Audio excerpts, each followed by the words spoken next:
Հարգելի գործընկերներ, մենք մեր տնտեսական քաղաքականության ռազմավարության մեջ միշտ էլ կարևորել ենք ենթակառուցվածքների դերը եւ այդ առումով ուզում եմ ընդգծել, որ երբ այսօր քննարկումներ են գնում Հայաստանի տնտեսական ակտիվության պատճառների եւ բացատրությունների մասին, կարծում եմ դրանում որոշակի եւ էական դեր ունի այն, որ վերջին տարիներին մենք Հայաստանի Հանրապետությունում ենթակառուցվածքների վիճակի շատ էական փոփոխությունների ենք հասել։ Ես սա ասում եմ նաև փորձելով կապել այսօրվա մեր քննարկված հարցի հետ Հայաստանի Հանրապետության տնտեսական ակտիվության ցուցանիշները։ Նախ ուզում եմ արձանագրել, որ հոկտեմբեր ամսվա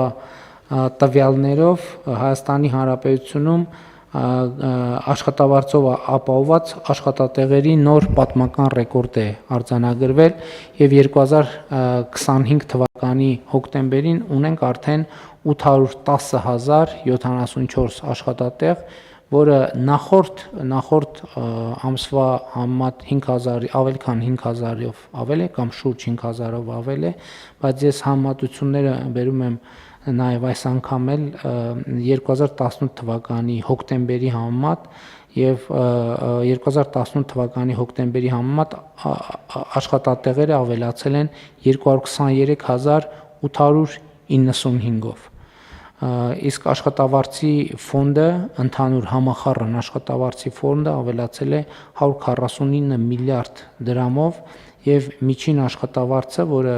կազմել է հոկտեմբերին 313,000, ավելացել է 135,000 դրամով։ Այս տնտեսական ցուցանիշները, այսինքն հիմա այս կարգի տնտեսական ցուցանիշները բարեբախտաբար եւ ուրախալի կերպով նորություն չեն, որովհետեւ մենք կառավարության նիստում պարբերաբար այս թեմաներին անդրադառնում ենք։ Հաջորդը, որ կուզենայի նշել, հետեւյալն է, որ մենք հոկտեմբերին, նախորդ տարվա հոկտեմբերի նկատմամբ ունեցել ենք 11% տնտեսական ակտիվության ցուցանիշի աճ, իսկ արդեն 2025 թվականի առաջին 10 ամիսները նախորդ տարվա հունվար-հոկտեմբերի համեմատ տնտեսական ակտիվության ցուցանիշը կազմել է 8.1%։ Սա նույնպես կարծում եմ շատ կարևոր եւ շատ պոզիտիվ ցուցանիշ է։ Նաեւ ընդգծեմ, որ սա տնտեսական ակտիվության ցուցանիշն է եւ տնտեսական աճի հաշվարկը չէ, բայց նաեւ պիտի արձանագրեմ, որ եթե ես ճիշտ եմ հիշում թվերը, 9 ամիսներով մենք արդեն ունենք 6% արձանագրված տնտեսական աճ։ Ես կարծում եմ, որ սրանք իսկապես շատ լավ ցուցանիշներ են եւ պետք է արձանագրել, որ արդեն ոչ առաջին տարին մեր տնտեսության աճը կանխատեսվածից տեսանելիորեն ավել է եւ նաեւ կարծում եմ սրա պատճառն այն է, որ մենք անդադ մեր քաղաքականություններում բացի ենթակառուցվածքներից ընդգծում ենք մարդու ստեղծարար աշխատանքի կարևորությունը եւ այդ ստեղծարար աշխատանքի արդյունավետությունը բարձրացնելու առումով կրթության կարևորությունը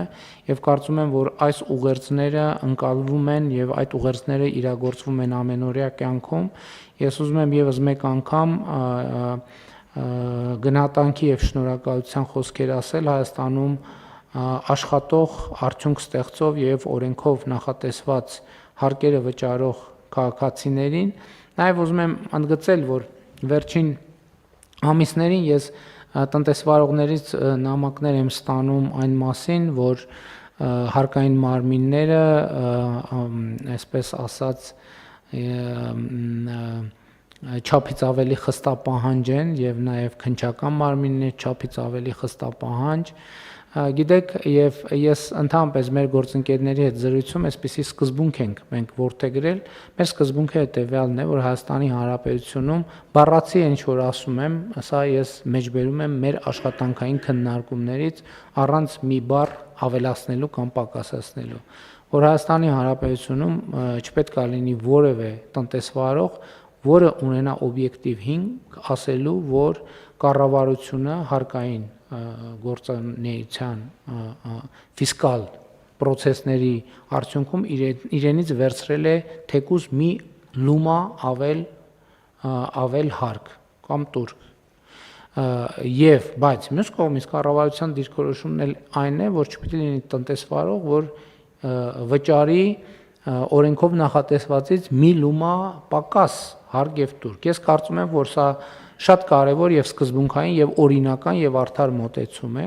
բայց այնուամենայնիվ, քանի որ մեր տնտեսվարողները այդ թեմաները բարձրացնում են, մենք շաբաթ օրը ունենք աշխատաժողովը մեր երկրորդ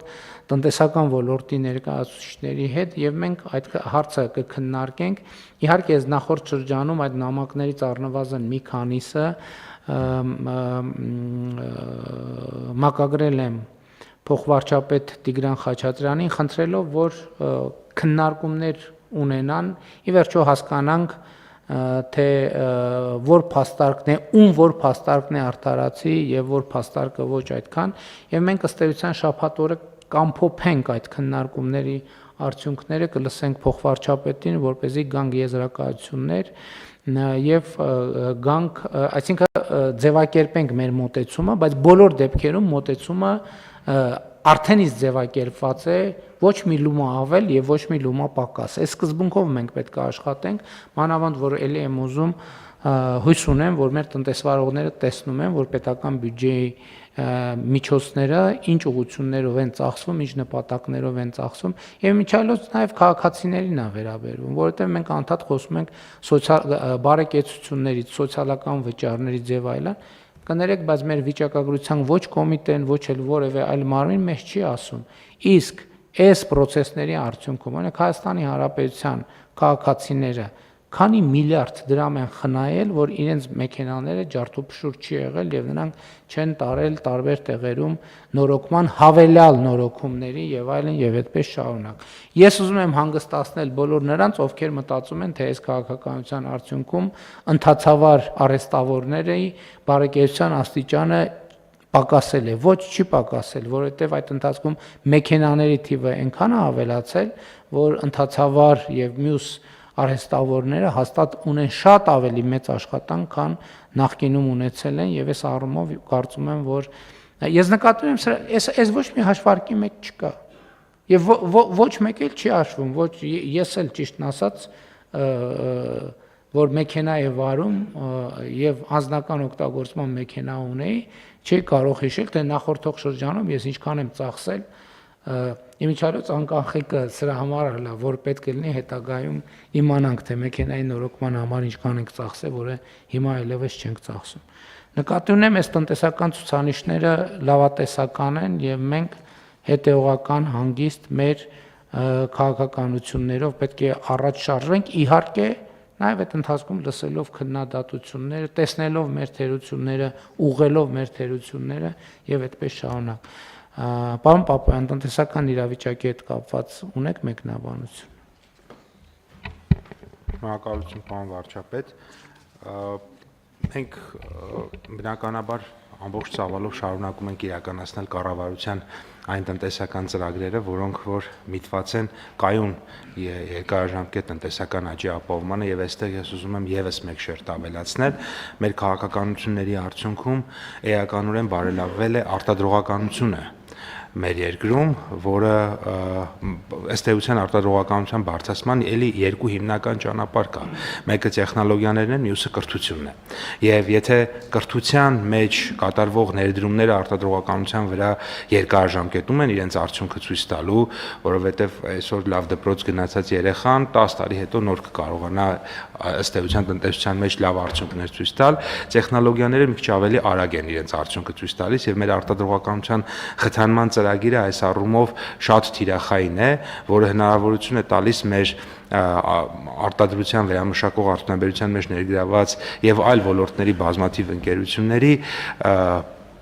մեծ ներդրումներ իրականացնել կառավարության աջակցությամբ։ Ես նկատի ունեմ, երբ որ մենք վարկերի տոկոսադրույքներն ենք սուբսիդավորում, լիզինգի տոկոսադրույքներն ենք սուբսիդավորում եւ սա մեծ ու պահանջված ծրագիր է եւ սա եւս իմ կարծիքով կարեւոր հիմք է կայուն երկարաժամկետում կայուն տնտեսական աճ ապահովելու եւ պարոն վարչապետ, ձեր թույլտվությամբ եւս մեկ շերտի անդրադառնամ, դուք աշխատատեղերի մասին խոսեցիք եւ նախորդիվ էլ երբ որ մենք քննարկում ենք ենք, ես սրա մասին էլի խոսել եմ, մենք ոչ միայն ունենք աշխատատեղերի աճ բացարձակ թվով, այլ նաև որակական փոփոխություն ունենք։ Ինչ նկատի ունեմ, օրինակ 2 միլիոն եւ 2 միլիոն դրամից ավել աշխատավարձ ստացող մարդկանց թիվը անցած տարվա հոկտեմբերի համեմատ 1338-ով ավել է։ 12556-ով կամ 14.3%-ով ավել է 500,000-ից 2 միլիոն աշխատավարձ ստացող մարդկանց թիվը անցած տարվա համեմատ։ 150,000-ից 500,000 դրամ ստացող մարդկանց թիվը ավել է 24684-ով կամ 7.8%-ով։ Եվ դրան հակառակ պակասել է, չնայած այն հանգամանքին, որ երկրում 31,000 նոր աշխատատեղ է ստեղծվել, 7655-ով պակասել է մինչև 150,000 դրամ աշխատավարձ ստացող մարդկանց թիվը, այսինքն 150 մինչև 150,000 դրամ ստացողները տեղափոխվել են 150-ից վերև եւ այսպես շարունակ։ Սա շատ կարևոր է նաեւ հենց այդ համատեքստում, որովհետեւ երբ որ մենք երկարաժամկետ ներդրումներ ենք կատարում, ես նկատի ունեմ ինֆրաստրուկտուրաներ ենք ստեղծում, ճանապարհներ, մանկապարտեզներ, դպրոցներ եւ այլն եւ տեխնոլոգիաներում ներդրումներ են անում, սրանք ոչ միայն բացարձակ փոփոխություններ են բերում, այլ նաև երկարաժամկետում մեզ հնարավորություն են տալիս ավելի որակյալ աշխատատեղեր եւ ավելի կայուն աշխատատեղեր ունենալ։ Պապան, ես կարող եմ առնվազն մասնակի բացատրել, թե ինչու է ցածր սեգմենտով աշխատավարձի ցածր սեգմենտում աշխատողներ տեղափոխվել կամ այդ թիվը ինչու է շարժվել։ Մի քանի պատճառներով։ Օրինակ, համընդհանուր հայտարարագրման համակարգը, որը նաև հետվճարի ենթադրում վճարված եկամտահարկից այն դեպքում, երբ օրինակ կրթության համար եւ առողջապահության համար վճարումները անում են անկանխիկ վճարումներ անելու համար պետք է աշխատավարձերը կամ արտահայտված լինեն, այսինքն Երևան։ Հաջորդը անհուսալի վարկերի ծրագիրը, որը նույնպես շատ կարևոր է։ Հաջորդը մարդիկ տեսնում են, որ մենք քաղաքականություններ ենք վարում անկանխիկ առևտրի դեպքում մյուս տարվանից հետվճար է մտնելու եւ մարդիկ դա նույնպես իրենց գործատուներին մղում են, որպեսզի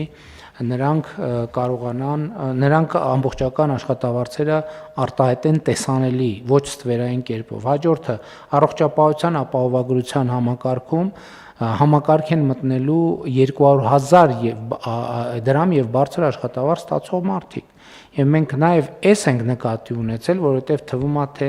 սոցիալական առումով սխալ քաղաքականություն կարող է դիտվել, որ 200,000 եւ ոչ թե 150,000, բայց մեր կանխավարկածներն են, որ 150,000 դրամի սեգմենտում աշխատող բազմաթիվ աշխատողներ նաև աշխատավարձի ստվերային հատված ունեն եւ առողջապահության ապահովագրություն ստանալու բնական եւ մեր կողմից ողջունելի ցանկությունը նաև աշխատողներին մղում է, որպեսզի նրանք էլ իրենց հերթին գործատուներին մղեն, որպեսզի աշխատավարձերը արտացոլվի։ Բայց ձեր խոսքից մի դիտարկում շատ կարևոր է, որ մենք կրթվելը տենց բանի չվերապահենք միայն երեխաներին, որովհետև կրթություն ասելով այդ ֆունդամենտալ սխալ է, կրթություն ասելով հասկանում ենք մանկապարտեզ, դպրոց, բու։ Ոչ, այդ նույն տնտեսվարողը կարող է ուղղակի նոր հրատարակված գիրք կարդալ կամ հին հրատարակված կամ շատ հին հրատարակված գզրոցներում փոշոտած գիրք գտնել, կարդալ, ել չեմ ասում հիմա ժամանակակից աշխարհը հնարավորություն է տալիս համացանցի միջոցով հեռավար կրթության բազմաթիվ հնարավորություններ է տալիս, ընդ որում այդ թվում կրթական ծառայությունների մատուցման, բայց գիտեք հիմա ոդկասթներ ռեժիմով այնքան բաներ կան, այնքան նյութեր կան, եւ որտեղ մարդիկ իրենց փորձն են պատմում, իրանց սխալների եւ հաջողությունների մասին են պատմում եւ կրթության հնարավորությունները անսահմանափակ են 21-րդ դարում, ել չեմ ասում վերապատրաստումների եւ այլ ծրագրերը, այնպես որ էզուտ մեր քաղաքական խոսույթի եւ լեզվամտածողության առումով մենք պետքա սա ընդգծենք։ Շատ լավ, հարգելի գործընկերներ, համեցեք։ Շատ կարճ կարելի է, պարոն վարչապետ, ես վիճակագրորեն նաև հաստատեմ ձեր մտքերը, օրինակ մենք հանրային սննդի կազմակերպման ոլորտում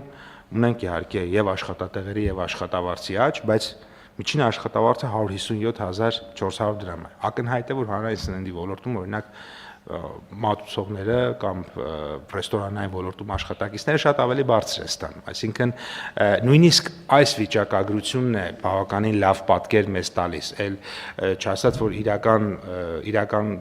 տնտեսության մեջ կամ հողի վրա շատ ավելի բարձր է եւ մեր քաղաքականությունները այո պետք է ստիպեն, որպեսզի այս թվերը հնարավորինս մոտենան իրականությանը եւ դուք նաեւ նշեցիք 9 ամսվա ցուցանիշների մասին, որոնք արդեն բացարձակ ցուցանիշներ են, այսինքն դրանք ցույց են տալ եւ 6% աճ ունենք, ինչը բոլոր եւ միջազգային կառույցները եւ Հայաստանում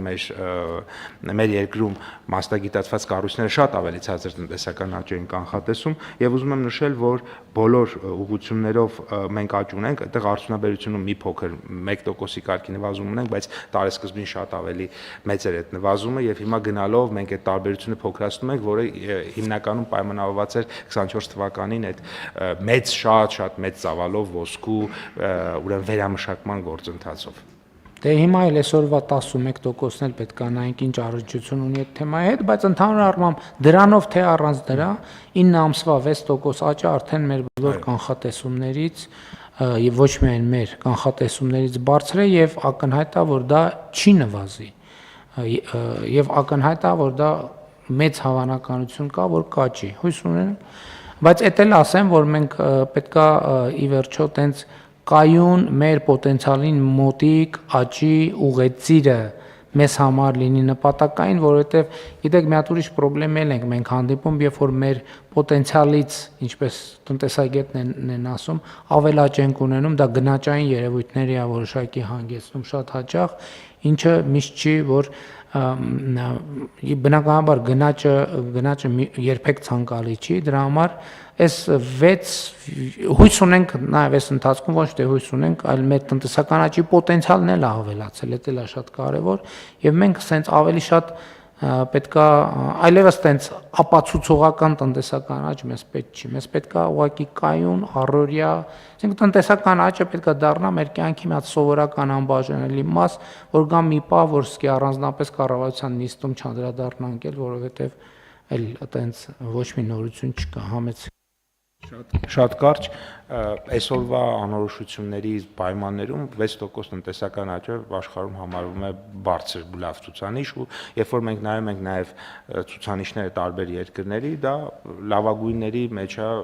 վերին հատվածում գտնվող եւ աշխարհի միջին աճից շատ ավելի բարձր աճ է։ Այդ տերմինն էլ է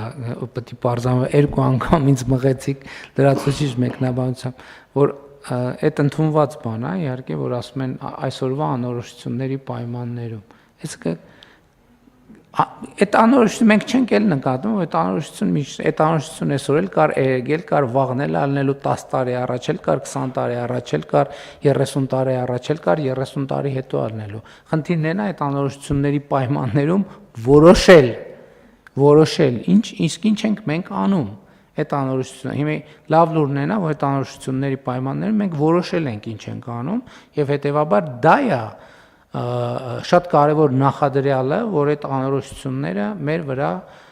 կունենան կառավարելի կամ նվազագույն ազդեցություն։ Համեցեք։ Շնորհակալություն պարոն վարչապետ, ես լիովին համաձայն եմ ձեր հնչեցրած մտքերի հետ, այստեղ իմ կարծիքով մեր հիմնական անելիքը այդ հավելյալ տնտեսական աճի բաշխմանն է վերաբերում եւ մեր տնտեսական քաղաքականությունը հենց առաջի հերթին պետք է ուղղված լինի ոչ միայն տնտեսական, այլ նաեւ հարկաբյուջետային քաղաքականությունը, որպեսզի այդ աճի բաշխումը հնարավորինս ներառական լինի եւ վերաբերվի մեր բոլոր սոցիալական շերտերին, ինչը նաեւ դրսևորվում է այն վիճակագրության, որը պարոն Պապյանը ներկայացրեց եւ մեր գործողությունները այս ուղղությամբ պետք է շարունակական լինեն։ Պարոն Հովհաննիսյան, այդ թեմային էլ մենք բազմիցս անդրադարձել ենք եւ իհարկե դա բնականաբար մեզ համար ամենազգայուն եւ կարեւոր թեմաներից է, որովհետեւ Բաշխման մասին երբ որ խոսում ենք, իհարկե պետական բյուջետային քաղաքականություն դրա կարևոր ատրիբուտներից մեկն է։ Բայց ըստ էության բաշխման process-ում կարևոր է ոչ միայն, այսպես ասած, այդ հնարավորությունը ստեղծելու, այլև այդ հնարավորությունից օգտվելու ունակությունը։ Չմոռանաք հավանել տեսանյութը եւ բաժանորդագրվել Civic AM-ի YouTube-յան էջին։